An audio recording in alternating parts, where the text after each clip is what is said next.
Okay, my name's Geoff Driver, General Manager, Business Development, Australian Foundation Investment Company.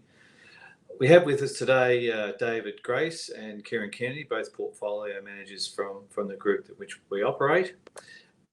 We're having the discussion today. We quite often talk about the larger companies within the portfolio, particularly the top 25. What we want to do today is perhaps delve down a little bit deeper and talk about some of the other smaller companies that are growing both in size and also their position within the portfolio. So I'm going to start with Xero, Kieran, just to tell us, if you can tell us a little bit more about the company and why you like it. Thanks, Geoff. Yeah, so Xero, as a cloud-based accounting software provider for small businesses, our original attraction going back a number of years ago was looking at the benefit that cloud software brings to the accounting task for small businesses in areas like collaboration and also efficiency when you're dealing with your accountant partner. So that was the original appeal. We saw them developing good leadership in the Australian New Zealand market and also some good potential in the UK. As that's played out to today, we've really seen that market position grow very well. They're now the dominant player in Australia and New Zealand and have a very strong position in the UK and are also building out some interesting earlier stage positions across Asia and Europe. Moving forward, on the next level, we're looking at the strategic nature now of that position they have with those small business customers. So if you think about being used every day, a low value item for the customer, and now they can bring in extra functionality around things like payments and also productivity tools for the small business. So we think that's an interesting initiative that can develop good growth going forward. Thanks, Kieran.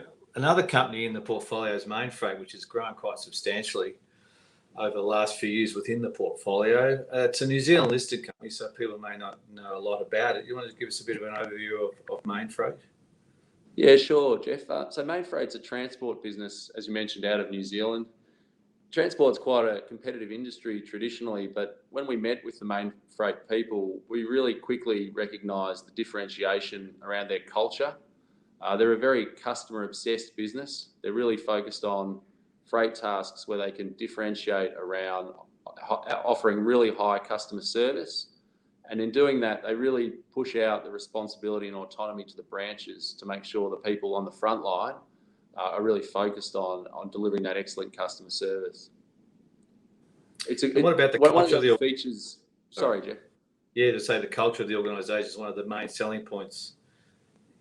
That's right, Geoff. Yeah, that's the feature I was going to touch on. So this is a business that was founded 40 years ago. The chairman the founder is still the chairman, still heavily involved in the business. And the senior executives have very large shareholdings. This is often a thing we're looking for in our small emerging companies because we think that it ensures that the people operate like an owner of the business and take care of the business on a long-term view. So that really does appeal and gives us good confidence in the way they're running the business going forward. Thanks, Kieran. David, Goodman Group, another company that's grown quite substantially within the portfolio. Do you want to touch on that and your thoughts on the company particularly? Yeah, sure. Thanks, Geoff. So Goodman Group's one of the largest global developers of industrial property, be it warehouses and distribution centres. The company was founded approximately 30 years ago, and the current CEO, Greg Goodman, who was the founder, still maintains a significant portion of his personal wealth within the business. So it's providing you with that rare opportunity to be able to co-invest with the founder of the business. Goodman Group were early to recognise the online shopping trend, so seeing consumer preferences shift from bricks and mortar shopping centres to online. They recognised that retailers needed to have more industrial accommodation to be able to facilitate the consumer's need for having more convenience.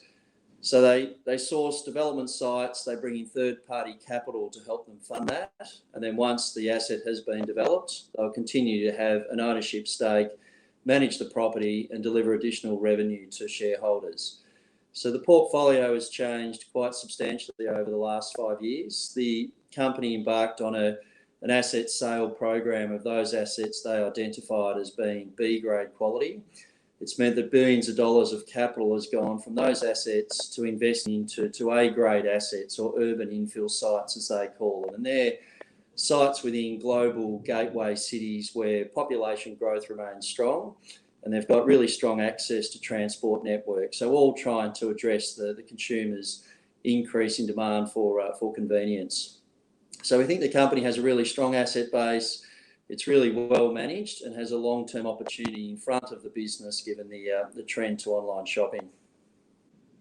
Thanks, David. And finally, we have talked about Fisher & Paykel, I should say, healthcare before in our EDMs. Do you want to provide an update on our thinking about this particular company? Yeah, so we see Fisher & Paykel as a beneficiary of the COVID pandemic that struck just over 12 months ago. So what the company, they make humidifiers and consumables for the provision of oxygen in both the hospital and the home setting.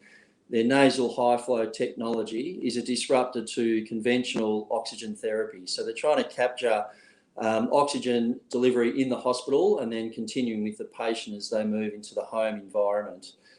The company has long been the first line treatment within the intensive care unit of hospitals.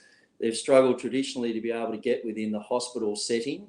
And really the thinking there has been if conventional oxygen therapy is not broken, there's really been no need to change that.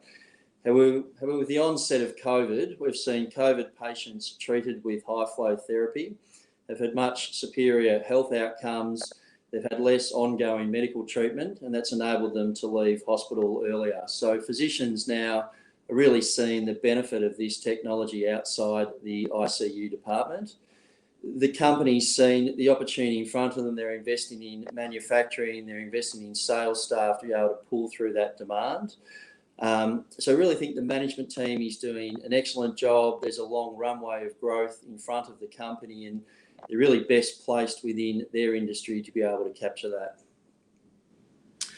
Oh, thanks, David and Kieran. Thanks for joining me today, and hopefully recipients of this video will find what you said very interesting. So thanks again. Thanks, Geoff. Thank you.